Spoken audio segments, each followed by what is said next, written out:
క్రైస్తవ నాయకులు పెద్దలు ఇక్కడ మార్చురీ దగ్గర ఈ రాజమండ్రి హాస్పిటల్లో జరిగినటువంటి దగ్గర ప్రధాన డిమాండ్ ఏంటి క్రైస్తవ సమాజం నుంచి అనే దానికి ఒక స్పష్టమైనటువంటిది లేదు. ఎందుకొరకనంటే యాక్సిడెంట్ జరిగినటువంటి స్పాట్ దగ్గర ప్లేస్ దగ్గర మీరు ఎక్కడైనా చూడండి, ఏ హైవేలో కానీ లేదంటే ఏ ప్లేస్లో కానీ చుట్టూ ఒక మార్కింగ్ చేస్తారు, ఒక ప్లేస్ చేస్తారు. అందులో క్రైస్తవ్యంలోనే చాలా మెజారిటీ కోరుకునేటువంటి వ్యక్తి, చాలా ప్రాముఖ్యమైనటువంటి వ్యక్తి హత్య చేయబడ్డాడు అని మొత్తం రెండు రాష్ట్రాల్లో కూడా ఆందోళన చేస్తున్నటువంటి టీవీల్లో, TV9లో, ప్రెస్లో అన్నింటిలో వస్తున్నటువంటి న్యూస్ విషయంలో కనీసం ఇందాక 2-3 గంటల సేపు నేను అక్కడికి వెళ్ళి చూశాను. ఒక పోలీస్ కానీ లేదంటే అక్కడ ఏదైనా ఒక బౌండరీ గీసినటువంటి విధానం కానీ ఏదీ లేదు.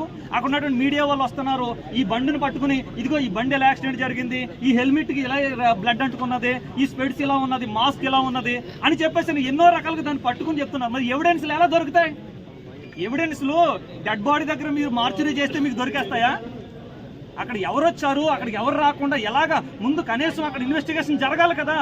స్పాట్ దగ్గర ఇన్వెస్టిగేషన్ లేకుండా మార్చురీలో జరిగే దాని గురించి మాట్లాడతారేంటి? అసలు ఎక్కడ అక్కడ సీసీ ఫుటేజ్ కరెక్ట్ గా పెట్రోల్ బంక్ ఆపోజిట్ లో జరిగింది యాక్సిడెంట్. ఆ పెట్రోల్ బంక్ ఆపోజిట్ లో జరిగినటువంటి ఆ సీసీ ఫుటేజ్ ఇవ్వండి అని అంటే దానికి సంబంధించినటువంటి సరైన స్పందన లేదు, రెస్పాండ్ లేదు. ఏంటంటే ఇచ్చేసాం, పంపించేసాం వాట్సాప్ గ్రూపుల్లో. అందులో ఏమన్నారు, ఆ ధూళ్ళు లేసిపోంది అంటది. ధూళ్ళు లేసిపోంది ఎక్కడ లేసిపోంది? రాజమండ్రిలో లేసిపోందా, విశాఖపట్నంలో లేసిపోందా, లేదంటే విజయవాడలో లేసిపోందా? బోల్డ్ చోట్ల లేసిపోతుంది. స్పాట్ కావాలి కదా మనకి. ఆ స్పాట్ కరెక్ట్గా అదే వీడియోనా అక్కడ ఉన్నటువంటి నయారా బంక్ దగ్గరదేనది కాదా అనేటువంటి మనకి డిమాండ్ వద్దా? మనకి ప్రధానమైన డిమాండ్ వద్దా? కంప్లైంట్ రాసేసాం, FIR రాసేసాం, తెల్లవారుజాము పంచనామా జరిగిపోతుంది. పంచనామా జరిగిపోయినటువంటి దానికి డెడ్ బాడీ తీసుకుని వెళ్ళిపోతారు. ఇదే క్రైస్తవ్యం. రేపొద్దున ఎలా అయ్యారు, రేపొద్దున మనం అవుతాం. ఏంటి దీనికి జవాబు? ఏంటి జవాబుదారీతనం లేదా దీంట్లో? ఒక పోలీస్ గారైనా బయటకు వచ్చి ఎందుకు దానికి చుట్టూ బౌండరీస్ పెట్టలేదనే దాని కొరకు ఎవరైనా ఇప్పుడు వరకు చెప్పారా? దాన్ని అడిగారా? ప్రధాన డిమాండ్ అంటే అని అడిగారా? ఒకరైనా సరే ఎందుకు పెట్టలేదు అనే దాన్ని అడిగారా? మరి ఎవిడెన్స్ మాఫీ ఎలా చేస్తారు చెప్పండి? మీరు ఎవిడెన్స్ మాఫీ ఎలా జరుగుతుందో చెప్పండి. ఆ మాత్రం తెలియదా? మనం చదువుకోవట్లేదా? నెట్లలో చూడట్లేదా ఎవిడెన్స్ మాఫీలు ఎలా జరుగుతాయో?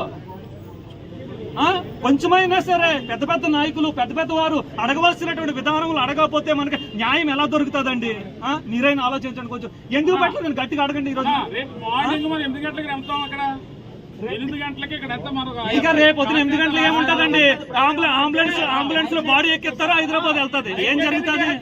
అంతకు మించి ఏం జరుగుతుంది? ఏం జరుగుతుంది? రేపు పొద్దున 8 గంటలకు వస్తే ఏం జరుగుతుందండి? చెప్పండి. 8 గంటలకు వస్తే న్యాయం జరిగిపోతా చెప్పండి. పోస్ట్ మార్టం ఎలా తెలుస్తుందండి? స్పాట్ జరిగినట్టు ఎవిడెన్స్ వద్దా మాకు? స్పాట్ లో ఎవిడెన్స్ వద్దా మాకు? బౌండరీ లేకుండా ఎవిడెన్స్ అన్ని కూడా తారుమారు చేసేస్తుంటే ఎవిడెన్స్ లేకుండా మాకు ఎలాగండి?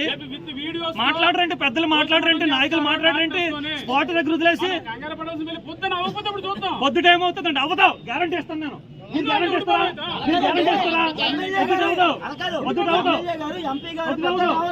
ప్రభుత్వం తరపున వచ్చి 90% యాక్సిడెంట్ అని చెప్పి స్టేట్మెంట్ చెల్లిపోయి న్యూస్లోనే.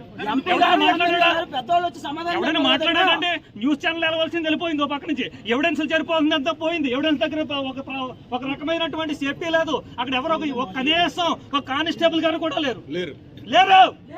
ఉన్నారని చెప్పాలి. నేనుండగా 1000 మంది వచ్చారు ప్రజలు. నేనుండగా 1000 మంది వచ్చారు. ఒక్క పోలీసు లేడండి అక్కడ. ఒక్క పోలీసు గారు లేరు అక్కడ. మరి ఎలా జరుగుతుందండి న్యాయం?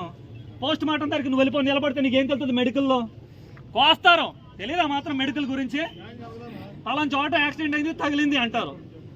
ఏం తెలుస్తుంది నీకు వీడియోలోని? అడగండి, సరిగ్గా డిమాండ్ చేయండి. సరే డిమాండ్ లేకుండా వెళ్ళిపోతే మన క్రైస్తవ నాయకుల్లో ఐక్యత లేదు. ఉదయం చెప్పిన వాళ్ళు అందరూ వెళ్ళిపోయారు. నిజంగా మాట్లాడితే ఎవిడెన్స్ లేకుండా అక్కడ అడగండి, ఎవిడెన్స్ లేకుండా అక్కడ అడగండి బాబు. ఇప్పుడు కాదండి బ్రదర్ ఇప్పుడు బాబు ఒక నిమిషం. ఇప్పుడు బాబు ఒక నిమిషం. ఒక రేప్ జరిగింది అనుకో, రేప్ జరిగినటువంటి గదిలో అక్కడ ఉన్నటువంటి సీరం మొత్తం అంతా బ్లడ్ మొత్తం ఎవిడెన్స్ బాడీ క్లాత్ అన్ని తీసుకుంటారు కదా, తీసుకుంటారా? మరి ఎవిడెన్స్ ఎక్కడ తీసుకున్నారు చెప్పండి.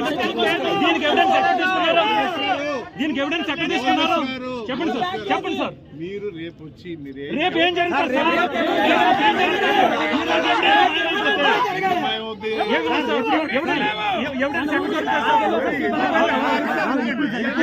ఉండదు కదా సార్. జరిగింది రేపు మారిపోతుంది.